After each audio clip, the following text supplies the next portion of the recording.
옛날 어느 산골 마을의 밤이면 부엉이가 구슬프게 울고 산짐승들이 마당을 기웃거릴 만큼 깊고 깊은 골짜기에 사람들의 입에 오르내리던 기와집 한 채가 있었답니다. 그 마을은 사방이 높은 산으로 둘러싸여 있어 해가 일찍 떨어지고 바람이 불 때면 나뭇가지 흔들리는 소리가 마치 누군가 속삭이는 소리처럼 들려오는 곳이었습니다. 마을 사람들은 저녁 연기가 피어오를 때쯤이면 서둘러 대문을 걸어 잠그고 방 안으로 들어가곤 했는데 유독 마을 가장 안쪽에 자리 잡은 김진사 댁만큼은 늦은 밤까지 희미한 호롱불빛이 창호지 문 밖으로 새어나오곤 했습니다. 그 불빛은 따뜻해 보이기보다는 어딘가 모르게 쓸쓸하고 애잔한 기운을 품고 있어 지나가는 나그네들조차 발걸음을 멈추고 한 번쯤 뒤돌아보게 만드는 묘한 집이었습니다. 김진사 댁은 본래 이 근방에서 제일 가는 부자라 불리며 곳간에 쌀이 가득하고 하인들의 웃음소리가 끊이지 않던 곳이었으나 안주인이 젊은 나이에 시름시름 앓다가 세상을 떠난 뒤로는 집안 전체에 무거운 침묵만이 감돌고 있었습니다.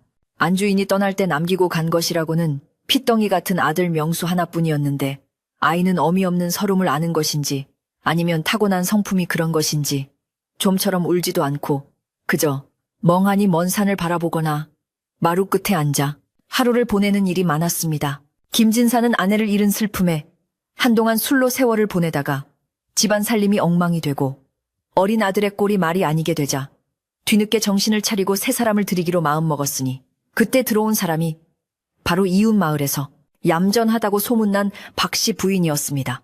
새로 들어온 박씨 부인은 겉으로 보기에는 하얀 피부에 고운 자태를 지니고 있어 마을 사람들의 칭송을 받았고 김진사 앞에서도 늘 상냥한 미소를 잃지 않아 집안에 다시 봄이 찾아오는 듯했습니다. 그녀는 아침 일찍 일어나 하인들을 부지런히 단속하고 김진사의 의복을 정갈하게 다듬어 올리며 부엌 살림 하나하나까지 꼼꼼하게 챙기는 모습이 영락없는 양반과 맏며느리 감이었습니다. 하지만 사람의 마음속 깊은 곳은 열길 물속보다 알기 어렵다 하였듯이 박씨 부인의 고운 미소 뒤에는 누구에게도 들키고 싶지 않은 서늘한 질투심이 원리를 틀고 있었습니다. 그녀는 자신이 이 집의 새로운 주인이 되었음에도 불구하고 집안 곳곳에 남아있는 전처의 흔적들이 눈에 밟혀 견딜 수가 없었으며 특히 전처가 낳은 아들 명수를 볼 때마다 가슴 한구석에서 알 수 없는 불길이 치솟아 오르곤 했습니다. 명수는 새어머니가 들어왔음에도 좀처럼 곁을 내주지 않았고 하루 종일 자신의 방 안에서 무언가를 소중하게 끌어안고 지냈는데 그것은 다름 아닌 돌아가신 어머니의 유골을 담은 작고 하얀 백자 단지였습니다. 본래 유골은 땅에 묻거나 산에 뿌려 자연으로 돌려보내는 것이 순리이겠으나 명수가 어미를 잃은 충격에 밥도 먹지 않고 잠도 자지 않은 채 시름시름 앓자 김진사가 잠시 마음을 추스를 때까지만이라도 곁에 두게 허락한 것이었습니다. 아이는 그 차가운 도자기 단지가 마치 살아있는 어머니라도 되는 양 잘 때도 머리맡에 두고 밥을 먹을 때도 곁에 두며 때로는 작은 손으로 단지를 쓰다듬으며 혼잣말을 중얼거리기도 했습니다. 그 모습이 어찌나 애처롭고 기이한지 하인들조차 명수의 방 앞을 지날 때면 발소리를 죽이며 조심스러워했습니다. 박씨 부인은 처음 이 집에 들어와 명수의 방을 들여다보았을 때 아이가 하얀 단지를 끌어안고 있는 모습을 보고 쏘스라치게 놀라 뒷걸음질을 쳤던 기억을 잊을 수가 없었습니다. 산 사람이 죽은 사람의 뼈를 방 안에 두고 지낸다는 것은 듣기만 해도 오싹한 일이었고 더군다나 그 죽은 사람이 자신의 남편이 사랑했던 전처라는 사실은 박씨 부인의 자존심을 심하게 건드리는 일이었습니다. 그녀는 김진사에게 몇 번이고 아이를 타일러 단지를 치우게 하자고 말해보았지만 김진사는 그때마다 아직 어린 것이 어미정을 못 잊어 그러는 것이니 조금만 더 기다려보자라며 씁쓸한 표정으로 고개를 저을 뿐이었습니다. 박씨 부인은 남편의 그런 태도가 못마땅하여 입술을 깨물었지만 아직 들어온 지 얼마 되지 않은 처지에 대놓고 화를 낼 수도 없어 속으로만 끙끙 앓았습니다. 계절이 바뀌어 찬바람이 문풍지를 때리는 늦가을이 되자 명수의 방에서 들려오는 중얼거림은 더욱 잦아졌고 박씨 부인의 신경은 날카로워질 대로 날카로워져 갔습니다. 그녀는 부엌에서 일을 하다가도 문득 명수의 방 쪽을 쏘아보며 저 단지 때문에 집안에 음산한 기운이 돌고 자신이 아이와 친해질 수 없는 것이라고 굳게 믿기 시작했습니다. 하인들이 모여 수군거리는 소리도 그녀의 귀에는 자신을 흉보는 소리처럼 들렸고 밤마다 들리는 바람 소리조차 전처가 자신을 원망하며 우는 소리 같아 잠을 설치기 일쑤였습니다. 박씨 부인은 점점 이 집안에서 자신의 자리를 위협하는 것이 바로 그 하얀 단지라고 확신하게 되었고, 그것을 없애지 않고서는 단 하루도 마음 편히 살 수 없을 것 같은 강박에 시달리게 되었습니다. 어느 날 오후, 명수가 잠시 마당에 나와 흙장난을 하는 사이 박씨 부인은 몰래 명수의 방으로 들어가 그 문제의 단지를 가까이에서 들여다보았습니다. 방 한 구석 작은 탁자 위에 놓인 백자 단지는 창호지 문을 통해 들어온 햇살을 받아 유난히 희고 차가운 빛을 뿜어내고 있었는데, 박씨 부인은 그 단지를 보는 순간 온몸에 소름이 돋으면서도 묘한 분노가 치밀어 오르는 것을 느꼈습니다. 죽어서도 내 앞길을 막으려 드는구나. 네가 이 집에 남아있는 한 나는 영원히 껍데기뿐인 안주인 노릇만 하게 될 것이다. 그녀는 마음속으로 독한 말을 내뱉으며 손을 뻗어 단지를 만져보려 했지만 마치 단지가 살아있는 것처럼 차가운 냉기를 뿜어내는 바람에 황급히 손을 거두고 말았습니다. 그날 저녁, 김진사는 친구들과의 술자리가 길어져 늦게 들어온다는 전가를 보내왔고, 집안에는 정막만이 감돌고 있었습니다. 박씨 부인은 명수와 단둘이 저녁상을 마주하게 되었는데, 명수는 여느 때와 다름없이 그 하얀 단지를 밥상머리 옆에 고이 모셔두고 숟가락을 들었습니다. 아이는 밥 한 숟가락을 입에 넣고는 단지를 바라보며 방긋 웃기도 하고 반찬을 집어 단지 앞에 놓아주는 시험을 하기도 했는데, 그 모습을 지켜보던 박씨 부인은 더 이상 참을 수 없는 역겨움을 느꼈습니다. 그녀는 숟가락을 탁 내려놓으며 날카로운 목소리로 아이를 꾸짖었습니다. 명수야, 밥상머리에서 그게 무슨 해괴한 짓이냐.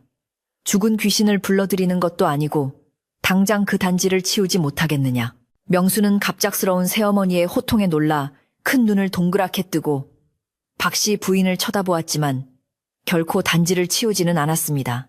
오히려 아이는 단지를 자신의 가슴 쪽으로 끌어당기며 겁먹은 표정으로 고개를 저었는데, 그 모습이 박씨 부인의 화를 더욱 부채질하고 말았습니다. 내 말이 말 같지 않으냐. 너를 생각해서 하는 말인데 어찌 그리 고집이 세단 말이냐. 그 속에 든 것은 흙으로 돌아가야 할 뼛가루일 뿐이다. 네가 그걸 끼고 돈다고 어미가 살아 돌아오는 것도 아니란 말이다. 박씨 부인의 목소리가 점점 높아지자 부엌에 있던 늙은 참모가 깜짝 놀라 안방문을 빼꼼히 열어보았지만 박씨 부인의 서슬 퍼런 눈빛에 놀라 다시 문을 닫고 물러났습니다. 그날 밤 박씨 부인은 분을 사기지 못해 이리저리 뒤척이다가 마침내 무서운 결심을 하게 되었습니다. 단순히 단지를 깨트리거나 버리는 것만으로는 부족하다는 생각이 들었기 때문이었습니다. 만약 단지를 없애버린다면 명수는 김진사에게 일러 바칠 것이고 남편은 자신을 나무랄 것이 뻔했습니다. 게다가 명수가 또다시 울고불고 난리를 피우면 집안 꼴이 우스워질 것이니 아무도 모르게 아주 은밀하게 그 흔적을 지워버려야 한다고 생각했습니다.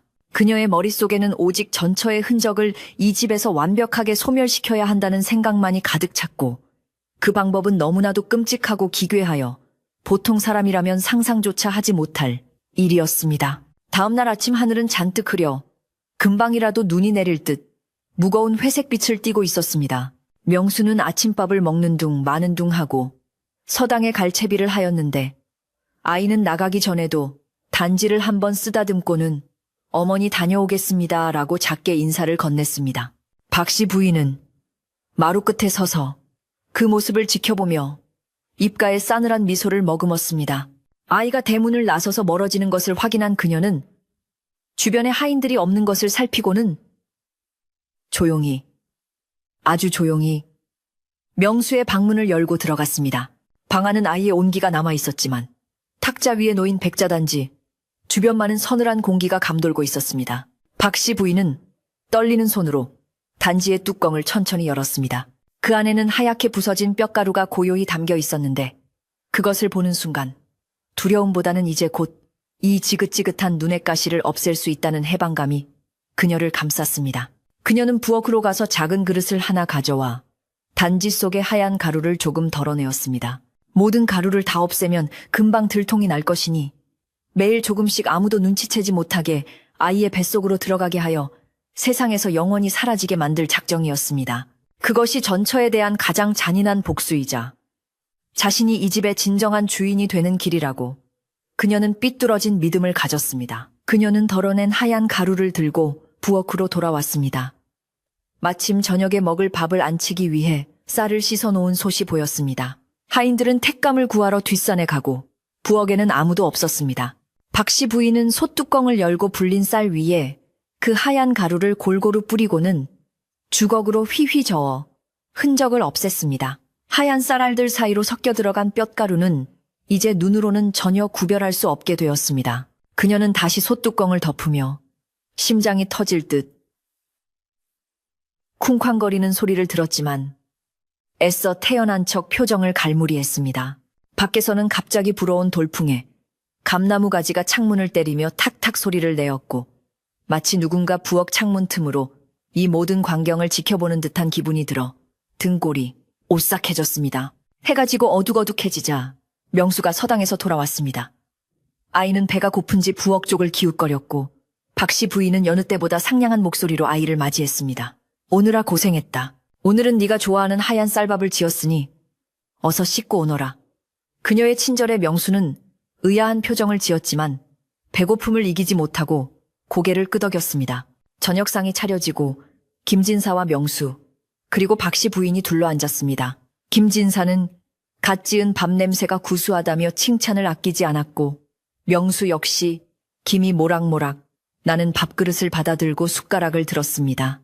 박씨 부인은 자신의 밥그릇에는 손도 대지 않은 채 곁눈질로 명수가 밥을 먹는 모습을 뚫어져라 지켜보았습니다. 아이가 밥 한 숟가락을 듬뿍 떠서 입에 넣고 오물오물 씹어 삼키는 순간 그녀의 입가에는 기괴한 미소가 스쳐 지나갔습니다. 그래, 많이 먹거라. 내 어미는 이제 내 살과 피가 되어 영원히 사라지는 것이다. 다시는 뼛가루 따위로 내 눈앞에 나타나지 못하게 말이다. 명수는 아무것도 모른 채 그 밥이 오늘따라 유난히 달고 찰지다고 생각하며 밥그릇을 깨끗이 비웠습니다. 김진사 또한 밥맛이 좋다며 두 그릇이나 비웠는데 박씨 부인은 속이 메스꺼워 물만 들이켰습니다. 저녁 식사가 끝나고 밤이 깊어지자 마을은 다시 칠흑 같은 어둠에 잠겼습니다. 명수는 배불리 먹은 덕분인지 평소보다 일찍 잠자리에 들었고 김진사 또한 피곤하다며 사랑방으로 건너갔습니다. 박씨 부인은 안방에 홀로 남겨졌는데 이상하게도 잠이 오지 않았습니다.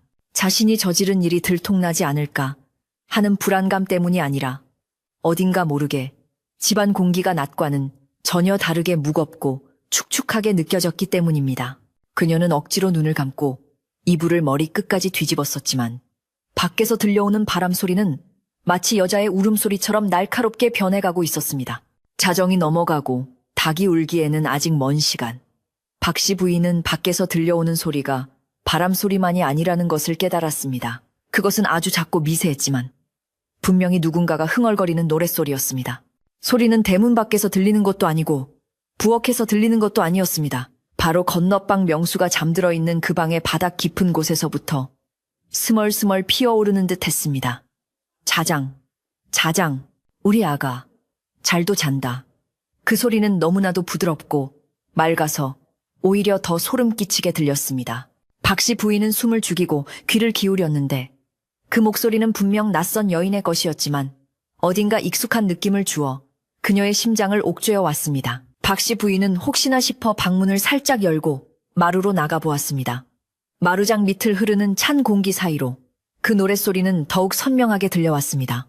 명수의 방 쪽으로 한 걸음 한 걸음 다가갈수록 소리는 점점 더 또렷해졌는데 그것은 아이를 재우는 어머니의 따뜻한 자장가 소리임이 분명했습니다.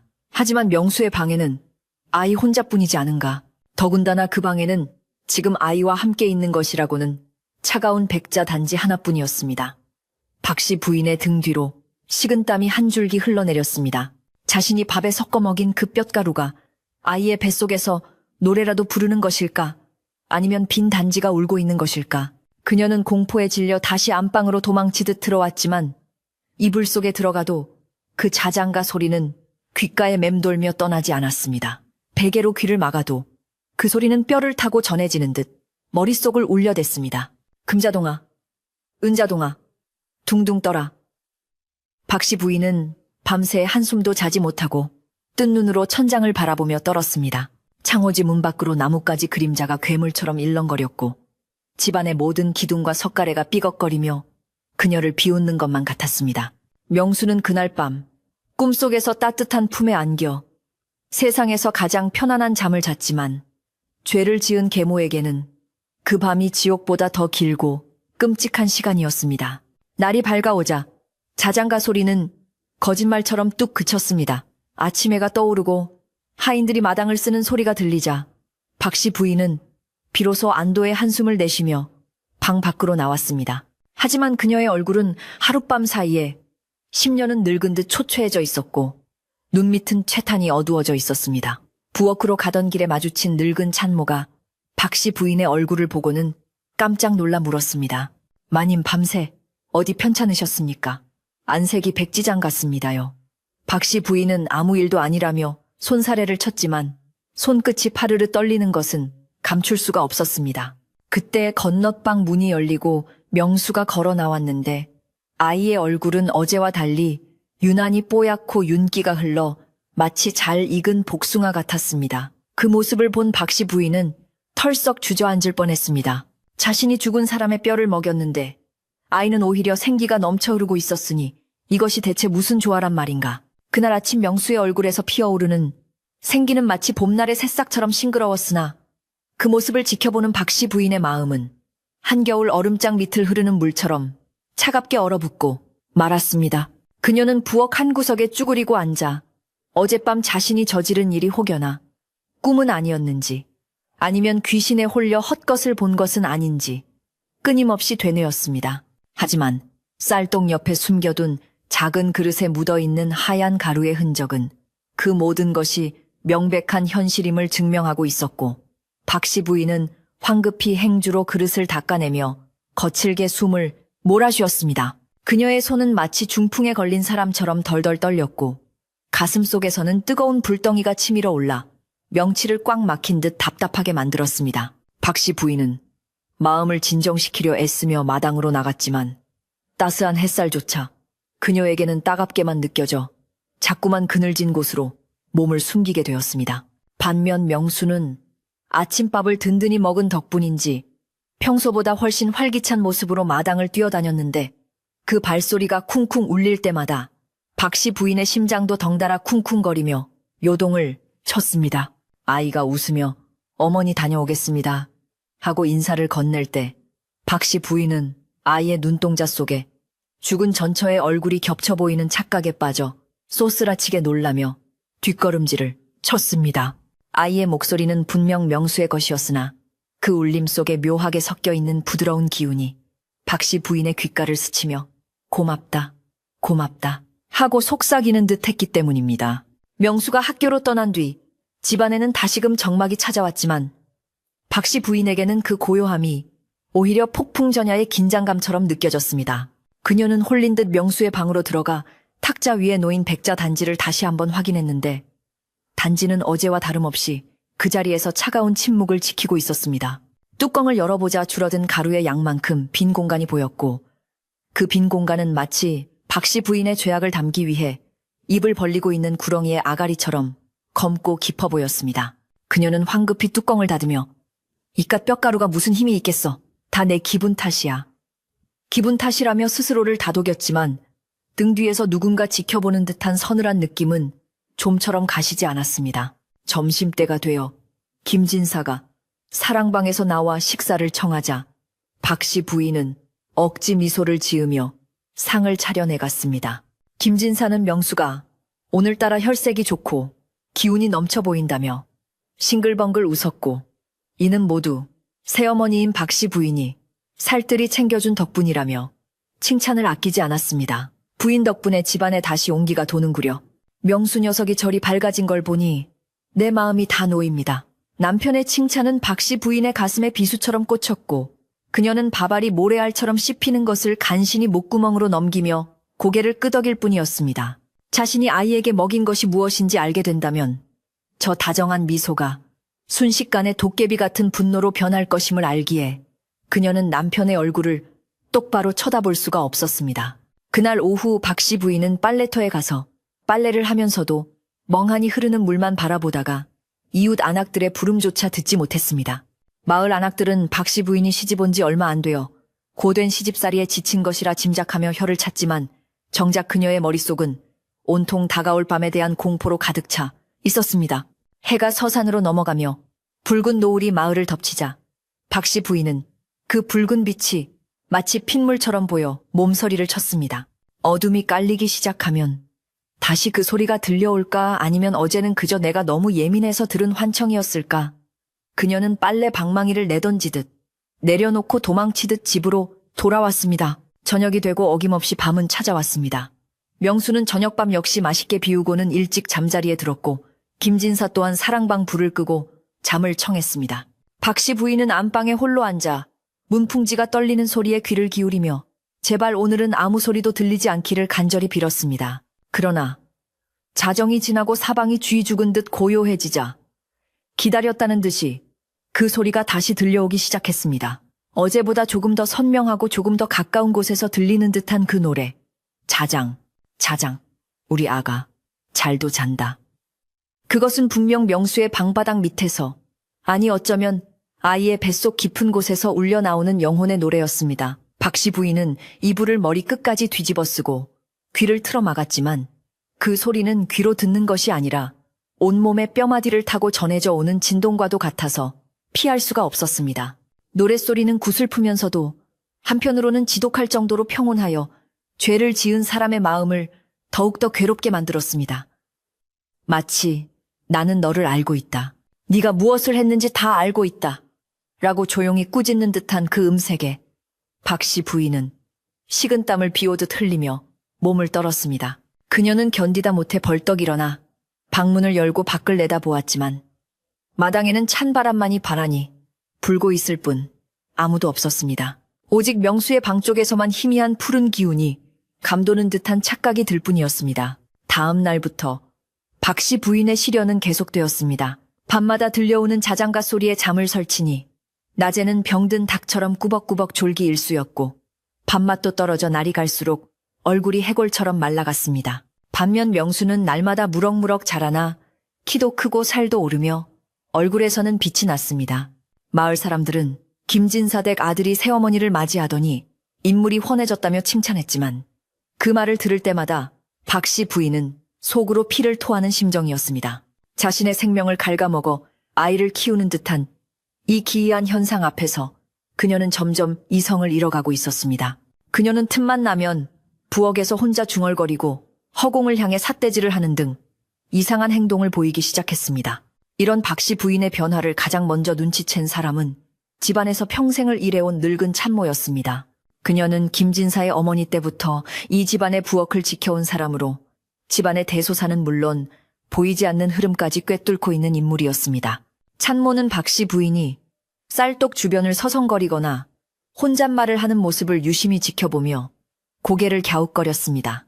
또한 밤중에 안방에서 끙끙 앓는 소리가 새어나오고 아침이면 원판 눈으로 나오는 마님을 보며 무언가 심상치 않은 일이 벌어지고 있음을 직감했습니다. 찬모는 섣불리 아는 체를 하지 않고 묵묵히 지켜보았으나 집안의 감도는 기운이 예사롭지 않음을 느끼고 있었습니다. 어느 날 오후 박씨 부인이 맘마루에 앉아 멍하니 마당을 바라보고 있을 때 참모가 조용히 다가왔습니다. 그녀는 손에 따뜻한 숭죽 한 그릇을 들고 와 박씨 부인 앞에 내려놓으며 나직한 목소리로 말을 건넸습니다. 마님, 요즘 통잠을 못 주무시는 것 같습니다.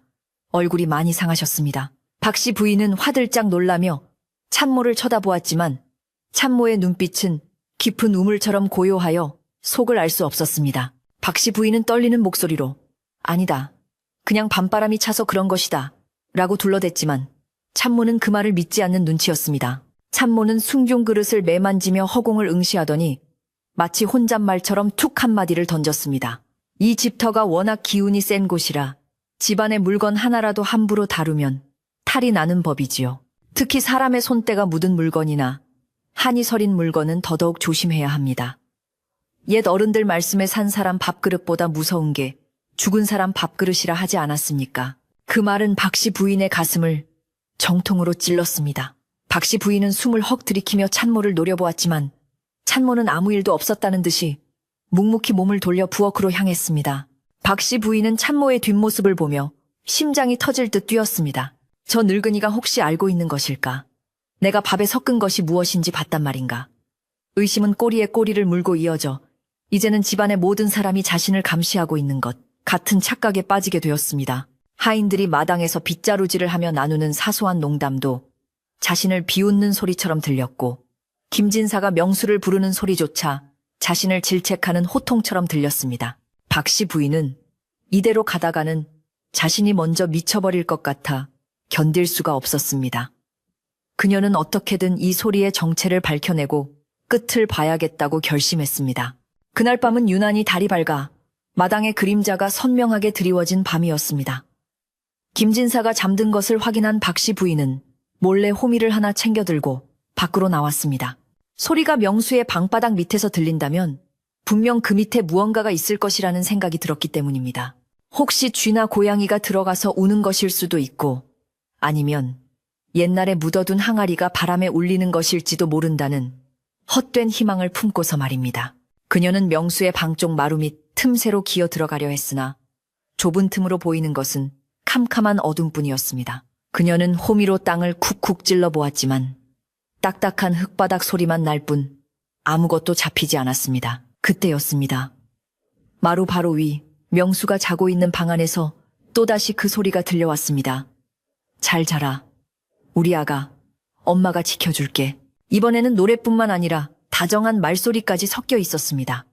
박씨 부인은 너무 놀라 호미를 떨어뜨리고 털썩 주저앉고 말았습니다. 그 목소리는 분명히 죽은 전처의 목소리였습니다. 박씨 부인이 시집 오기 전 마을 잔치에서 한번 스치듯 들었던 그 목소리. 나긋나긋하고 힘없는 그 목소리가 지금 바로 머리 위에서 생생하게 들려오고 있었습니다. 그녀는 공포에 질려 입을 틀어막았지만 비명은 손가락 사이로 새어나왔습니다. 소란을 들은 개들이 지저대기 시작했고 사랑방에서 김진사가 누구냐 하고 소리치는 소리가 들렸습니다. 박씨 부인은 혼비백산하여 호미를 대충 덤불 속에 던져버리고 안방으로 뛰어들어갔습니다. 잠시 후 김진사가 밖으로 나와 마당을 둘러보았지만 도둑고양이 한 마리가 담장을 넘어가는 것 말고는 별다른 기척이 없자 다시 방으로 들어갔습니다. 박씨 부인은 이불 속에서 덜덜 떨며 자신의 심장 소리가 남편에게 들릴까봐 숨조차 제대로 쉬지 못했습니다. 그녀는 이제 확실히 알게 되었습니다. 이것은 산 사람의 조화가 아니며 자신이 저지른 일이 불러온 망자의 노래라는 것을. 다음 날 아침 마을 우물가에는 흉흉한 소문이 돌기 시작했습니다. 밤마다 김진사 댁에서 여자 노랫소리가 들린다며 어제 나도 지나가다 들었는데 곡소리 같기도 하고 자장가 같기도 한 게 영 기분이 나쁘더라고. 아낙네들의 수군거림은 삽시간에 퍼져나갔고 급기야는 김진사 댁 터갓에서 귀신이 나온다는 둥 새 장가를 잘못 들어 집안에 우환이 낀다는 둥 별별 소리가 다 나오게 되었습니다. 박씨 부인은 물을 기르러 갔다가 그 이야기를 듣고는 도망치듯 집으로 돌아와 대문을 걸어 잠갔습니다. 이제 집안뿐만 아니라 집 밖에서도 그녀를 옥죄어 오는 시선들이 가득했습니다. 불안에 휩싸인 박씨 부인은 지푸라기라도 잡는 심정으로 장터에 나가 몰래 무당을 찾아가 비방을 물어보았습니다. 무당은 박씨 부인의 얼굴을 보자마자 혀를 차며 집안에 들이지 말아야 할 것을 들였거나 보내야 할 것을 보내지 않아 탈이 났구먼. 붉은 팥과 소금을 방내 귀퉁이에 뿌리고 부적을 붙여보시오라고 일러주었습니다. 박씨 부인은 비싼 값을 치르고 받아온 부적과 팥을 품에 안고 돌아와 아무도 보지 않을 때 명수의 방 주변과 안방 문설주에 몰래 붙이고 뿌렸습니다. 이것만 하면 그 지긋지긋한 소리가 멈출 것이라 믿으며 그녀는 간절히 기도했습니다. 그러나 그날 밤 소금과 팥이 무색하게도 자장가 소리는 더욱 애절하고 크게 울려 퍼졌습니다. 마치 부적 따위는 어미의 사랑 앞에서 종이 조각에 불과하다는 것을 비웃기라도 하듯이 말입니다. 소리는 이제 안방을 넘어 마당까지 은은하게 퍼져나갔고 잠자던 하인들조차 이게 무슨 소리야 하며 눈을 비비고 일어날 지경이 되었습니다. 박씨 부인은 방구석에 처박혀 귀를 막고 흐느끼며 자신이 밥에 섞어 먹인 뼛가루가 아이의 몸속에서 다시 살아나 아이를 지키는 갑옷이 되고 있음을 뼈저리게 느꼈습니다.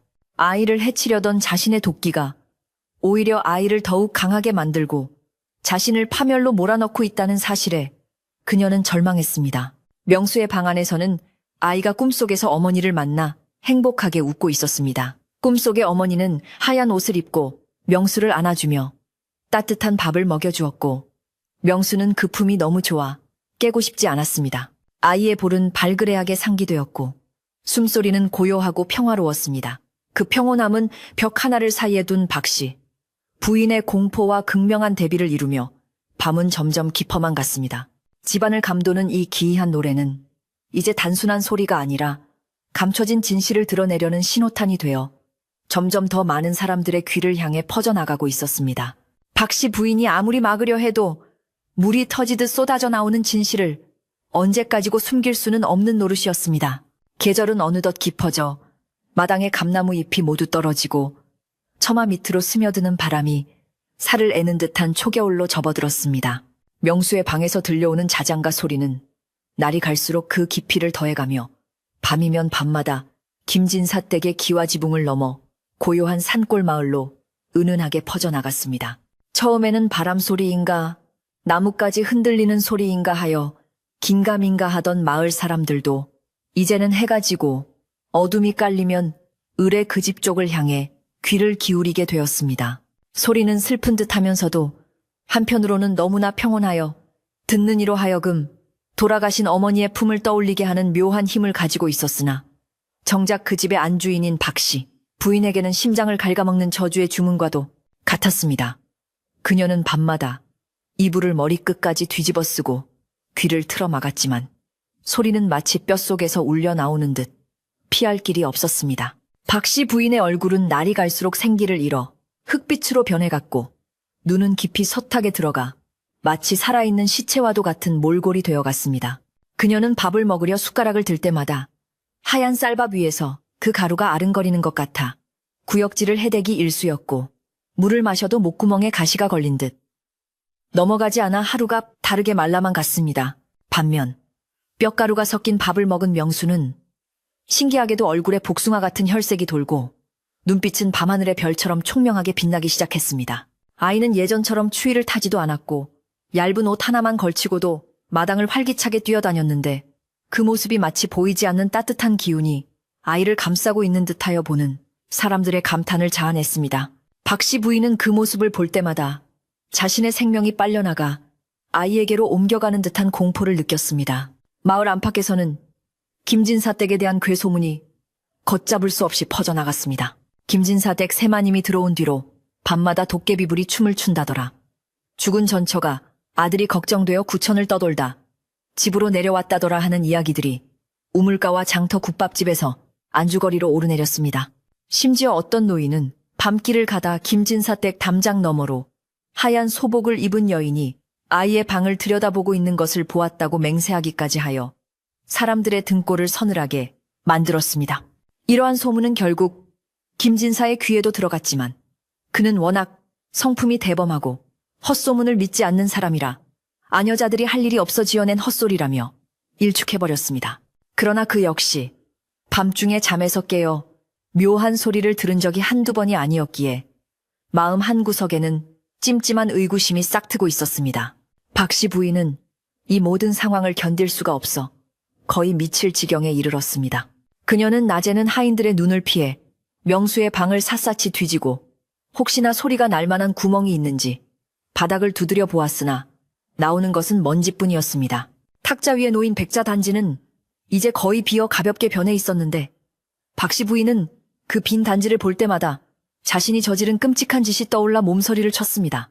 그녀는 차라리 단지를 깨뜨려버리고 싶었지만 그랬다가는 안에 든 가루가 없어진 것이 들통날까봐 손도 대지 못하고 그저 바라보며 전전긍긍할 뿐이었습니다. 아이의 뱃속으로 들어간 뼈가루가 다시 단지로 돌아올리 만무하니 그녀의 죄는 되돌릴 수 없는 강을 건넌 셈이었습니다. 어느 날 밤 김진사가 자다가 목이 말라 물을 마시러 나왔다가 안방에서 들리는 흐느낌 소리를 듣고 문을 열었습니다. 방 안에는 박씨 부인이 촛불 하나 켜지 않은 채 구석에 웅크리고 앉아 덜덜 떨고 있었습니다. 김진사가 놀라 부인이 밤중에 왜 그러고 있소? 어디 아픈 것이오? 하고 물으며 다가가려 하자 박씨 부인은 쏘스라치게 놀라며 뒷걸음질을 쳤습니다. 그녀의 눈은 공포로 가득 차 있었고 입술은 파랗게 질려 있었습니다. 저 소리가 안 들리십니까? 나으리, 제발 저 소리 좀 멈추게 해주세요. 박씨 부인은 횡설수설하며 명수의 방 쪽을 가리켰지만 김진사의 귀에는 바람소리 외에는 아무것도 들리지 않았습니다. 김진사는 부인이 심신이 허약해져 헛것을 듣는 것이라 여기고 혀를 차며 이불을 덮어주었지만 박씨 부인은 밤새 눈을 감지 못했습니다. 박씨 부인은 자신의 불안을 잠재우기 위해 온갖 방법을 다 동원했습니다. 솜으로 귀를 틀어막아 보기도 하고 머리맡에 날카로운 칼을 두고 자보기도 했으며 심지어는 명수의 방문에 자물쇠를 채우려고까지 했으나 김진사의 호통에 그만두어야 했습니다. 그녀는 점점 더 고립되어 갔고 집안의 하인들조차 그녀를 피하며 수군거리기 시작했습니다. 늙은 참모는 부엌에서 일을 하다가 박씨 부인이 다가오면 슬그머니 자리를 피했는데 그 뒷모습이 마치 전염병 환자를 피하는 듯하여 박씨 부인의 자존심을 짓밟았습니다. 네가 감히 나를 무시해. 내가 이 집 안주인이야. 박씨 부인은 속으로 소리쳤지만 입 밖으로 나오는 말은 힘없는 신음소리뿐이었습니다. 그러던 중 집안에 큰 행사가 다가오고 있었습니다. 바로 김진사의 전처, 즉 명수 친어머니의 제삿날이 다가오고 있었던 것입니다. 해마다 치러지는 제사였지만 이번 제사는 여느 때와 달랐습니다. 김진사가 명수가 이제 제법 컸고 세 사람도 들어왔으니 이번 제사는 친척들을 모두 불러 성대하게 치러 집안의 화목함을 보여주자라고 선언했기 때문입니다. 박씨 부인에게는 청천벽력 같은 소리였습니다. 친척들이 모여 하룻밤을 묵어간다면 그 밤에 울려 퍼질 자장가 소리를 감출 길이 없었기 때문입니다. 만약 친척들이 그 소리를 듣고 의심을 품게 된다면, 그리고 그 소리의 원인이 밝혀진다면 자신은 이 집에서 쫓겨나는 것은 물론이요, 관아에 끌려가 경을 칠 수도 있는 일이었습니다. 박씨 부인은 김진사에게 매달려 제사를 간소하게 치르자고 애원했습니다. 나으리 제가 몸이 좋지 않아 많은 손님을 치르기가 버겁습니다. 이번에는 우리 식구끼리 조촐하게 지내는 것이 어떨는지요. 그녀는 눈물까지 흘리며 호소했지만 김진사는 단호했습니다. 조상의 제사를 소홀히 할 수는 없는 법이요. 몸이 힘들면 참모와 하인들에게 맡기고 부인은 감독이나 하시오. 이미 친척들에게 기별을 다 보냈으니 돌이킬 수 없소. 김진사의 말에 박씨 부인은 절망의 구렁텅이에 빠진 듯 눈앞이 캄캄해졌습니다. 다가오는 제삿날이 마치 자신의 단두대 날짜처럼 느껴졌습니다. 제삿날이 가까워질수록 집안은 분주해졌습니다. 하인들은 외썸을 나르고 마당을 쓸었으며 부엌에서는 전을 부치고 떡을 찌는 냄새가 진동했습니다. 하지만 박씨 부인은 그 고소한 기름 냄새조차 역겨워 견딜 수가 없었습니다. 그녀는 부엌 한 구석에 앉아 멍하니 불을 지피다가 솥단지 위로 피어오르는 김 속에서 전처의 얼굴이 나타나 자신을 노려보는 환영을 보고 비명을 지르며 뒤로 자빠지기도 했습니다. 참모와 하인들은 마님이 미쳐가는 것이 틀림없다고 수군거렸지만 아무도 그녀를 진심으로 걱정해주지는 않았습니다. 그녀가 그동안 명수에게 얼마나 차갑게 대했는지 모두가 알고 있었기 때문입니다. 명수는 제삿날이 다가오자 더욱더 기운이 넘쳐 보였습니다. 아이는 아버지를 도와 제기를 닦고 지방을 쓰는 것을 구경하며 어머니가 오시는 날이죠, 라고 해맑게 물었습니다. 그 말에 김진사는 눈시울을 붉히며 고개를 끄덕였지만 박씨 부인은 그 말이 마치 어머니가 와서 당신을 잡아가실 거죠라는 저주처럼 들려 온몸에 소름이 돋았습니다.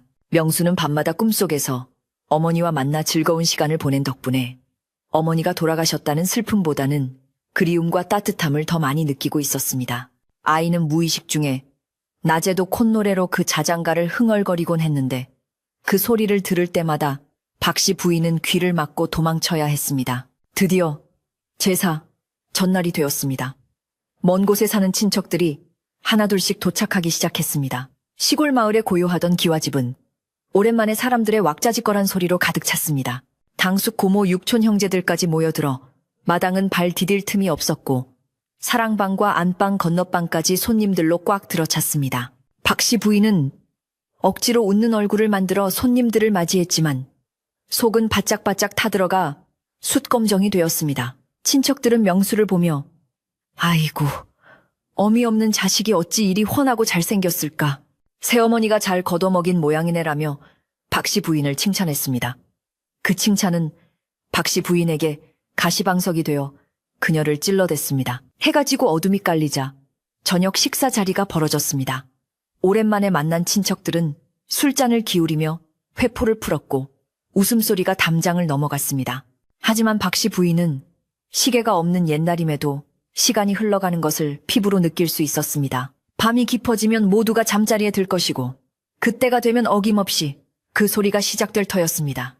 그녀는 어떻게든 명수를 일찍 재우고 소리가 새어나오지 못하게 막아야 한다고 생각했습니다. 그녀는 슬며시 명수를 불러내어 오늘은 손님들이 많아 시끄러우니 이 두꺼운 소미불을 덮고 자거라. 그래야 잠을 설치지 않을 깨달으며 한겨울에나 덮을 법한 무거운 목화솜, 이불을 아이의 머리 끝까지 덮어 씌웠습니다. 명수는 답답하다고 칭얼거렸지만 박씨 부인은 어른 말씀 듣거라 하며 억지로 이불을 눌러주었습니다. 그리고는 방문을 꽉 닫고 문풍지 틈새까지 종이로 막아버리는 기행을 저질렀습니다. 지나가던 찬모가 그 모습을 보고 혀를 찼지만 박씨 부인은 아랑곳하지 않았습니다. 그녀는 어떻게든 오늘 밤만 무사히 넘기면 된다는 생각에 사로잡혀 있었습니다. 그러나 그녀는 모르고 있었습니다. 소리는 공기를 타고 전해지는 것이 아니라 피와 뼈 그리고 하늘 타고 전해지는 것임을 아무리 두꺼운 이불로 덮어도 무쇠 소트로 덮어도 그 소리를 막을 수는 없다는 것을 말입니다. 밤이 이슥해지자 술자리가 파하고 친척들은 각자 방으로 흩어져 잠을 청했습니다. 사랑방에는 남자 어른들이, 안방에는 여자 어른들이 모여 잤고 명수의 방이 있는 건너방에는 젊은 조카들이 몇 명 함께 자게 되었습니다. 집안의 모든 불이 꺼지고 사방은 다시 고요해졌습니다. 박씨 부인은 안방 구석자리에 누워 옆에서 코를 고는 시고모의 소리에 안도하면서도 온 신경을 건너방 쪽으로 집중했습니다. 제발, 제발, 오늘만은 조용히 넘어가 다오. 그녀는 마음속으로 수천 번, 수만 번 빌었습니다. 식은땀이 등을 타고 흘러내려 요를 적셨습니다. 그러나 자정이 조금 지난 시간, 박씨 부인의 간절한 바람을 비웃기라도 하듯 그 소리는 다시 시작되었습니다. 처음에는 아주 작게, 마치 모기가 윙윙거리는 소리처럼 시작되었으나 이내 선명한 멜로디가 되어 고요한 집안을 파고들었습니다. 자장, 자장, 우리 아가 잘도 잔다. 오늘따라 그 소리는 더욱 처연하고 슬프게 그리고 또렷하게 들려왔습니다. 두꺼운 소미불도 꽉 닫힌 방문도 아무런 소용이 없었습니다. 오히려 막으면 막을수록 소리는 더욱 응축되어 터져나오는 듯 방바닥을 울리고 기둥을 타고 올라가 온 집안을 공명시키기 시작했습니다. 건너방에서 자던 젊은 조카 중 하나가 부스스 눈을 떴습니다. 이게 무슨 소리지? 잠결에 들은 노랫소리에 의아해하며 옆에 자던 사촌을 깨웠습니다. 형 일어나봐. 어디서 노래 부르는 소리가 나. 사촌도 눈을 비비며 일어났습니다. 무슨 귀신 씨나라 까먹는 소리야. 진짜네. 두 사람은 숨을 죽이고 귀를 기울였습니다. 소리는 바로 옆, 이불을 머리 끝까지 뒤집어 쓰고 자고 있는 명수의 이부자리 밑에서 들려오고 있었습니다. 그들은 공포와 호기심에 서로의 얼굴을 마주 보았고 떨리는 손으로 명수의 이불을 조금씩 걷어내려 했습니다. 같은 시각, 안방에서도 잠기 밝은 시고모가 눈을 떴습니다. 얘야 박씨야, 너도 들리느냐? 웬 여자가 이 밤중에 노래를 부르는구나. 박씨 부인은 숨이 턱 막혀 아무 대답도 할 수가 없었습니다. 시고모는 몸을 일으켜 앉으며 주위를 둘러보았습니다. 이게 무슨 해괴한 일이란 말이냐? 제삿날을 앞두고 조상님이 노하셨나? 다른 친척들도 하나둘씩 깨어나기 시작했고 웅성거리는 소리가 안방을 채웠습니다. 박씨 부인은 이제 모든 것이 끝났음을 직감했습니다. 그녀의 심장은 터질 듯이 뛰었고 눈앞은 하얗게 변해 아무것도 보이지 않았습니다. 그녀가 그토록 숨기고 싶었던 비밀이 수많은 증인들 앞에서 낱낱이 밝혀지기 일촉즉발의 순간이었습니다. 사랑방의 김진사도 밖에서 자던 하인들도 모두 일어났습니다. 집안 전체가 기이한 자장가 소리에 포위된 듯 했습니다. 소리는 이제 단순한 노래가 아니라 집안의 모든 사람을 깨우고 불러 모으는 거대한 울림이 되어 있었습니다. 김진사는 황급히 옷을 챙겨 입고 밖으로 나왔습니다. 대체 이게 무슨 소리냐? 누가 밤중에 노래를 부르는 게야?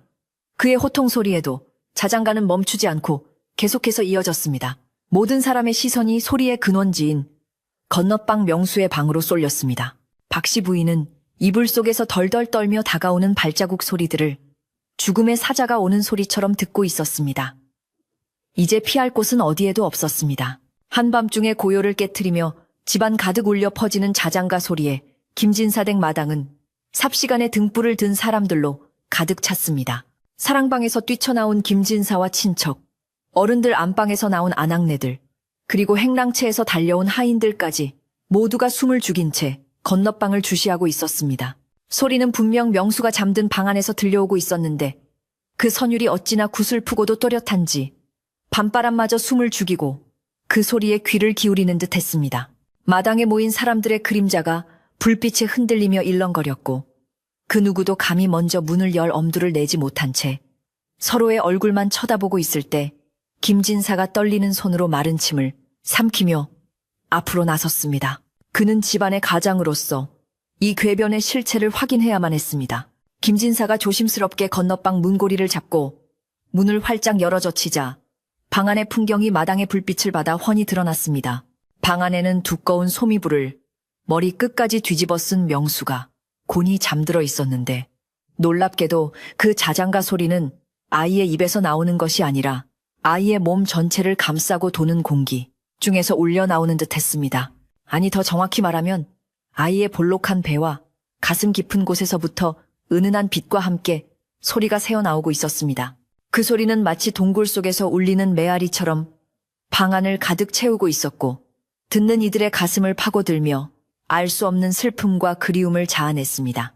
문을 열자마자 훅 끼쳐오는 따뜻한 온기에 사람들은 저도 모르게 뒷걸음질을 쳤습니다. 그 자리에 있던 시고모가 갑자기 아이고 옳게 언니하고 탄성을 지르며 바닥에 주저앉았습니다. 그 목소리는 분명 몇 해 전 세상을 떠난 명수의 친어머니, 즉 김진사의 전처 목소리가 틀림없었기 때문입니다.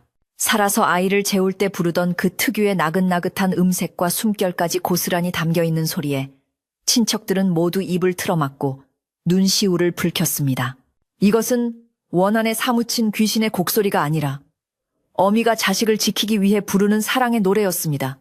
김진사 역시 그 목소리를 듣는 순간 다리에 힘이 풀려 문지방을 잡고 간신히 버티고 서 있었는데 그의 눈에서는 하염없이 굵은 눈물방울이 뚝뚝 떨어져 내렸습니다. 그때 안방 문 뒤에 숨어 벌벌 떨고 있던 박씨 부인이 사람들의 시선을 피해 도망치려다 문지방에 걸려 넘어지며 마당으로 굴러떨어졌습니다. 그녀의 몰골은 산발한 머리에 흑빛이 된 얼굴로 마치 죄인의 형상과 다름없었는데 넘어진 그녀를 향해 자장가 소리가 갑자기 더 크고 엄중하게 울리기 시작했습니다. 마치 그 소리가 박씨 부인을 지목하며 꾸짖는 듯한 기세에 눌려 박씨 부인은 비명조차 지르지 못하고 바들바들 떨기만 했습니다.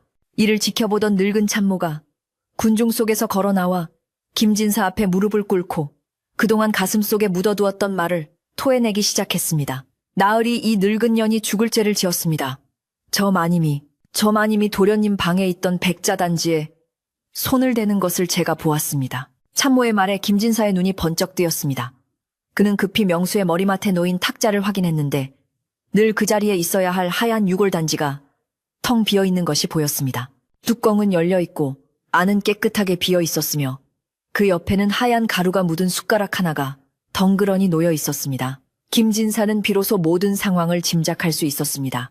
박씨 부인이 전처의 유골을 꺼내어 아이에게 먹였다는 끔찍한 사실을 말입니다. 김진사는 불같이 화를 내며 박씨 부인에게 달려가 소리쳤습니다. 네가 정령 사람이란 말이냐? 어찌하여 말 못하는 짐승도 하지 않을 짓을 저질렀단 말이냐?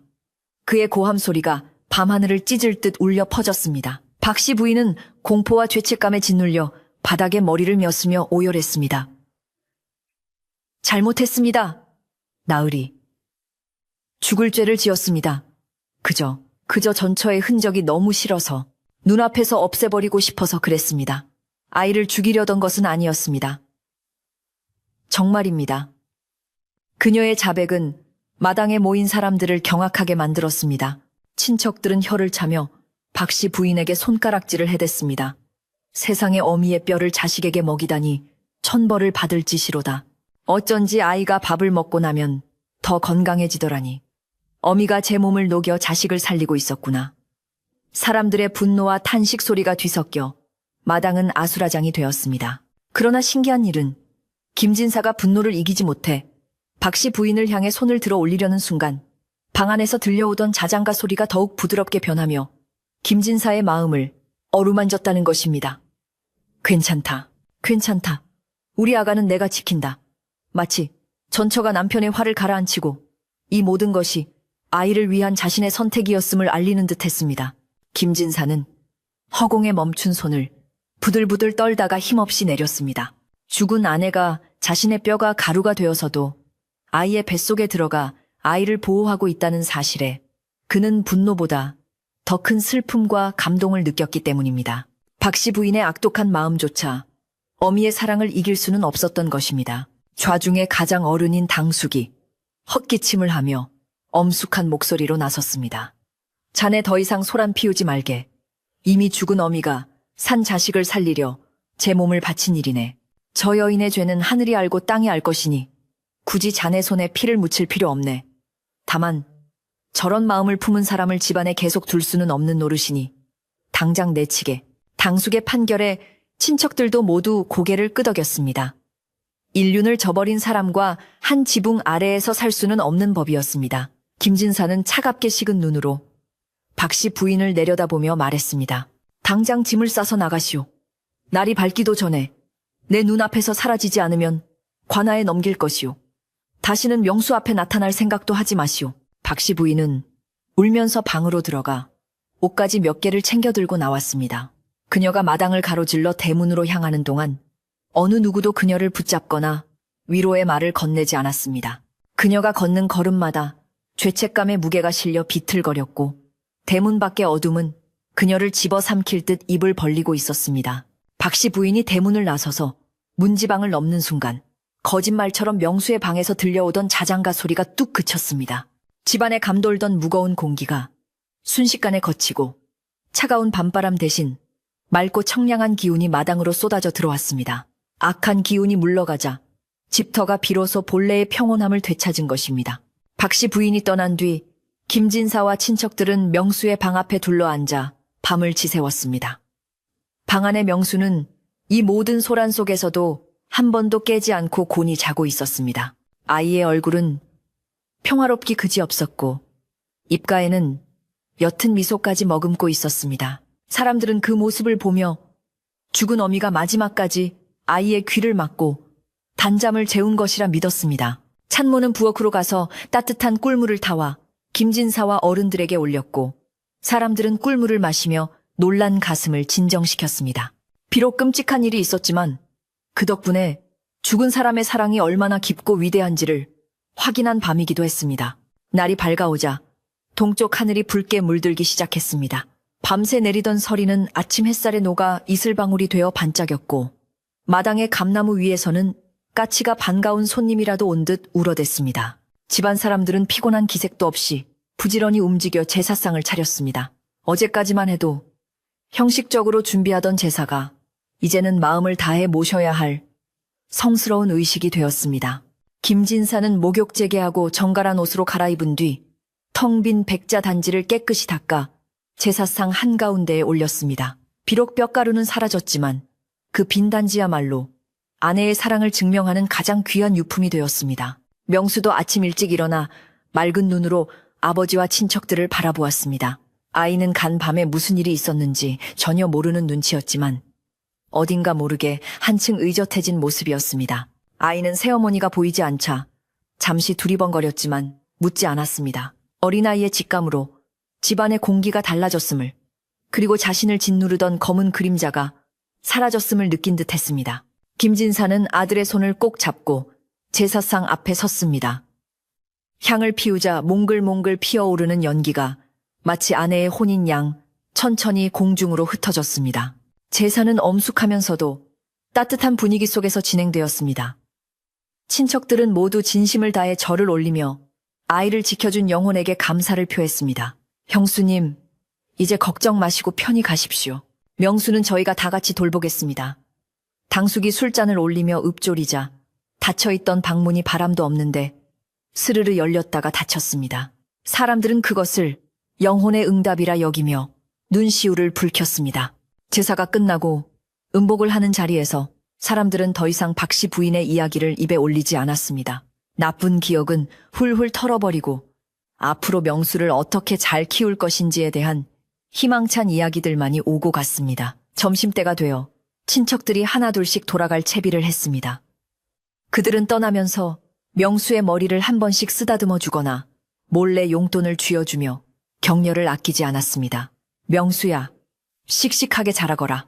내 뒤에는 항상 어머니가 계신다는 걸 잊지 말고. 명수는 환하게 웃으며 고개를 끄덕였습니다. 집안은 다시 조용해졌지만 예전에 쓸쓸하고 차가운 정막이 아니라 꽉 찬 충만함이 느껴지는 고요함이었습니다. 마당을 쓰는 하인들의 빗자루 소리도 경쾌하게 들렸고 부엌에서 달그락거리는 그릇 소리도 정겹게 느껴졌습니다. 김진사는 텅 빈 사랑방에 앉아 창밖을 바라보며 비로소 긴 숨을 내쉬었습니다. 이제야 집이 집다워진 것 같았습니다. 해질 무렵 김진사는 명수를 무릎에 앉히고 옛날 이야기를 들려주었습니다. 옛날에 아주 용감하고 지혜로운 어머니가 있었단다. 명수는 아버지의 품에 안겨 이야기를 듣다가 스르르 잠이 들었습니다. 아이의 숨소리는 규칙적이고 편안했습니다. 김진사는 아이를 안고 방으로 들어가 이불을 덮어주었습니다. 아이의 배에 손을 얹자 어젯밤처럼 소리가 들리지는 않았지만 따뜻하고 묵직한 기운이 손바닥을 통해 전해져 왔습니다. 그것은 뼛속 깊이 새겨진 사랑의 흔적이었고 평생 아이를 지켜줄 보이지 않는 부적이었습니다. 김진사는 방을 나오며 문을 조용히 닫았습니다.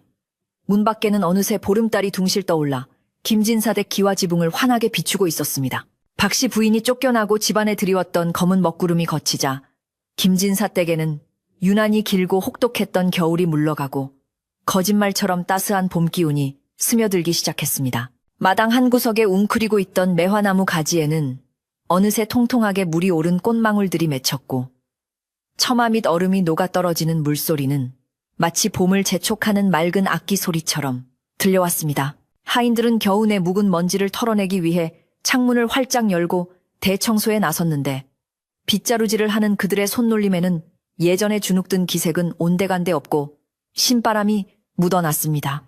집안 구석구석을 비추는 햇살은 그 어느 때보다 밝고 투명하여 마치 하늘에 있는 전처가 내려보내는 축복의 빛처럼 느껴졌습니다. 명수는 이제 더 이상 방 안에 틀어박혀 하얀 단지만을 끌어안고 지내는 외로운 아이가 아니었습니다. 아이는 아침이면 일찍 일어나 맑은 물로 세수를 하고 단정한 옷차림으로 아버지가 계신 사랑방으로 건너가 문안 인사를 올리는 것으로 하루를 시작했습니다. 김진사는 그런 아들을 볼 때마다 눈시울이 뜨거워져 아이의 손을 꼭 잡아주곤 했는데 그 손에서 전해지는 온기는 두 사람 사이에 서먹했던 벽을 허물고 끈끈한 정을 다시금 확인시켜 주었습니다. 명수의 얼굴은 날이 갈수록 복숭아꽃처럼 화사하게 피어났고 그 눈동자 속에는 깊은 우물과 같은 평온함이 자리 잡고 있어 보는 이들로 하여금 절로 미소를 짓게 만들었습니다. 사람들은 아이가 어미의 뼈와 살을 먹고 자라 저리도 강건해진 것이라며 하늘이 낸 효자라고 칭송했습니다. 김진사 또한 예전에 무기력하고 술에 의지하던 모습에서 벗어나 완전히 다른 사람이 되었습니다. 그는 곳간을 열어 가난한 이웃들에게 곡식을 나누어주며 그동안 소홀했던 마을 인심을 다시 얻기 시작했고 서당에 나가는 명수의 손을 잡고 마을 어귀까지 배웅을 나가는 자상한 아버지가 되었습니다. 마을 사람들은 김진사 댁 부자가 나란히 걷는 뒷모습을 보며 이제야 저 집에 사람 사는 온기가 도는구먼 하고 흐뭇해했습니다. 김진사는 밤마다 사랑방에서 책을 읽어주며 명수에게 글을 가르쳤는데 아이의 총명함이 남달라 하나를 가르치면 열을 깨우치니 김진사의 웃음소리가 담장을 넘어 마을 밖까지 퍼져나갔습니다. 집안 살림을 도맡게 된 늙은 참모는 마치 제 손자라도 얻은 양 정성을 다해 명수를 보살폈습니다. 그녀는 이른 새벽부터 일어나 장독대를 닦고 신선한 채소를 다듬으며 성장기인 도련님에게 무엇을 해먹일까 행복한 고민에 빠지곤 했습니다. 우리 도련님, 오늘은 쑥을 캐다가 향긋한 쑥국을 끓여드려야지. 묵은 나물보다는 햇나물이 기운을 북돋아주는 법이니까. 찬모가 부엌에서 달그락거리며 요리하는 소리는 집안의 활기를 불어넣는 배경음악과도 같았고 구수한 된장찌개 냄새와 고소한 참기름 냄새는 김진사 댁의 대문을 넘어 지나가는 사람들의 발길을 붙잡을 정도로 식욕을 자극했습니다.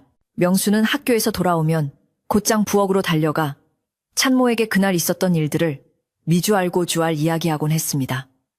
할머니, 오늘 서당 훈장님께 칭찬받았어요. 글씨를 제일 잘 쓴대요. 아이의 자랑에 찬모는 주름진 얼굴 가득 한박 웃음을 지으며 미리 쪄둔 따끈한 감자나 옥수수를 아이의 손에 쥐어주었습니다. 암 그렇고 말고.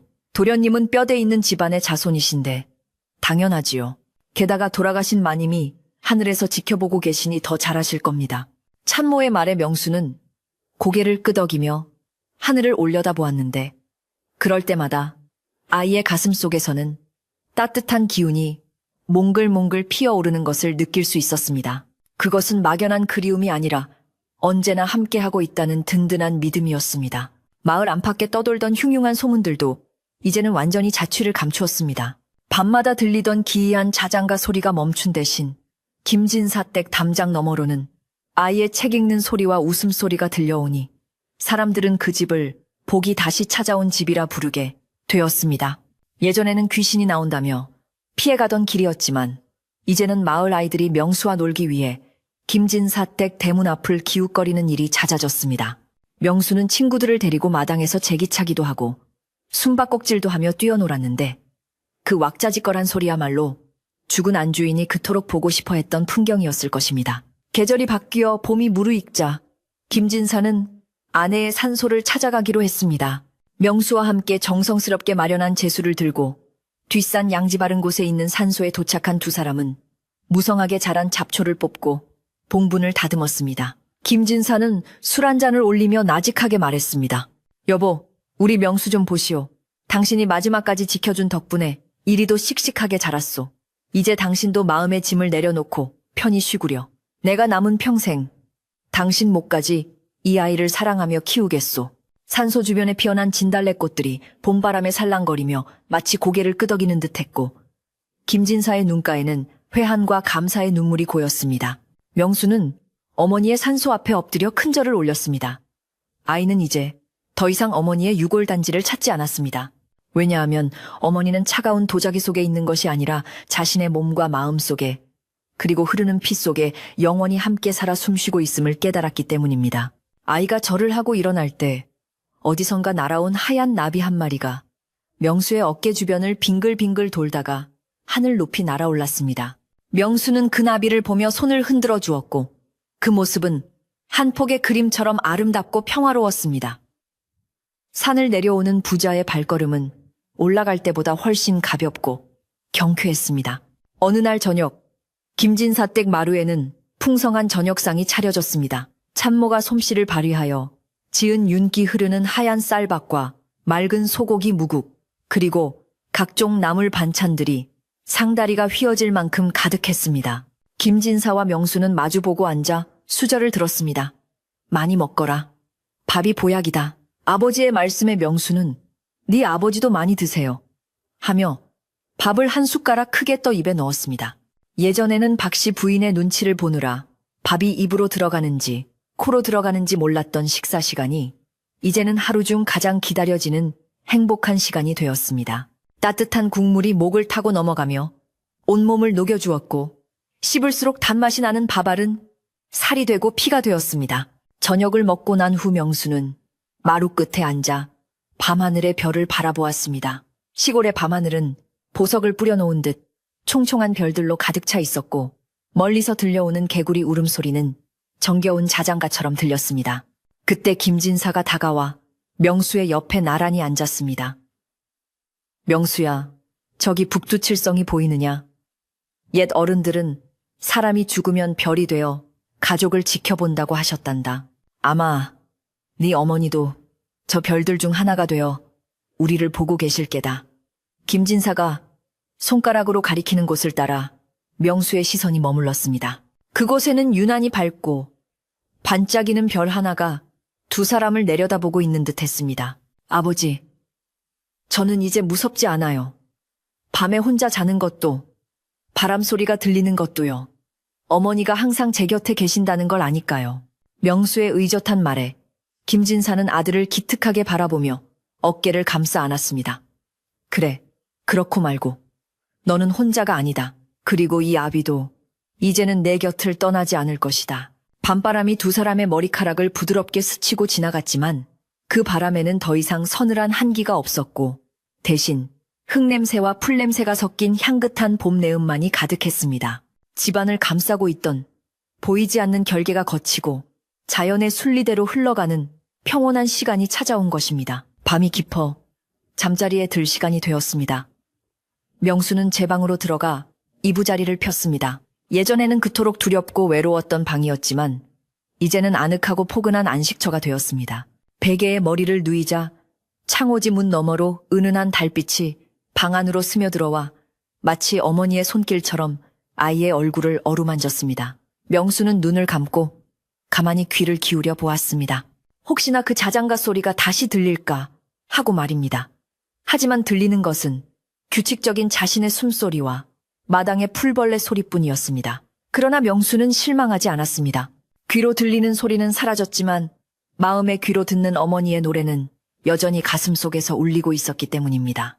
김진사는 명수의 방불이 꺼지는 것을 확인하고 사랑방의 등잔불을 낮추었습니다. 그는 잠시 눈을 감고 지난날의 과오를 반성하며 앞으로 다가올 날들에 대한 다짐을 새겼습니다. 집안을 지키는 것은 높은 담벼락이나 많은 재물이 아니라 가족 간의 따뜻한 사랑과 믿음이라는 평범한 진리를 너무 먼 길을 돌아 깨닫게 된 셈이었습니다. 그는 이제야 비로소 두 다리를 뻗고 편안하게 잠을 청할 수 있게 되었습니다. 밖에서는 밤새도록 소쩍새가 울어대겠지만 그 소리조차 이제는 구슬픈 곡조가 아닌 평화로운 밤을 알리는 노래로 들릴 것입니다. 이렇듯 김진사택의 길고도 기이했던 이야기는 끝을 맺고 마을에는 다시 평범하고 조용한 일상이 찾아왔습니다. 훗날 명수는 장성하여 과거에 급제하고 훌륭한 관리가 되어 백성들을 어질게 다스리는 목민관이 되었다고 전해집니다. 그는 평생토록 어머니의 사랑을 잊지 않았으며 억울하고 힘없는 사람들을 돌보는데 앞장섰다고 합니다. 어쩌면 그의 몸속에 스며든 어머니의 뼈와 살이 그를 강하고 따뜻한 사람으로 만들었는지도 모를 일입니다. 사랑은 죽음조차 갈라놓을 수 없으며 진심은 언제나 어둠을 뚫고 빛을 발한다는 것을 이 이야기가 보여주고 있는 셈이지요. 이제 밤이 깊었습니다. 하늘의 별들도 하나둘씩 잠이 들고 세상 모든 만물이 고요한 휴식을 취하는 시간입니다. 오늘 밤 여러분의 꿈속에도 따뜻한 사랑의 노래가 찾아와 지친 몸과 마음을 편안하게 어루만져 주기를 바랍니다. 착한 마음을 가진 사람에게는 언제나 보이지 않는 수호신이 곁에 머문다는 사실을 기억하며 걱정, 근심은 모두 내려놓고 깊고 편안한 잠에 드시길 바랍니다. 잘 자요. 평안한 밤 되세요.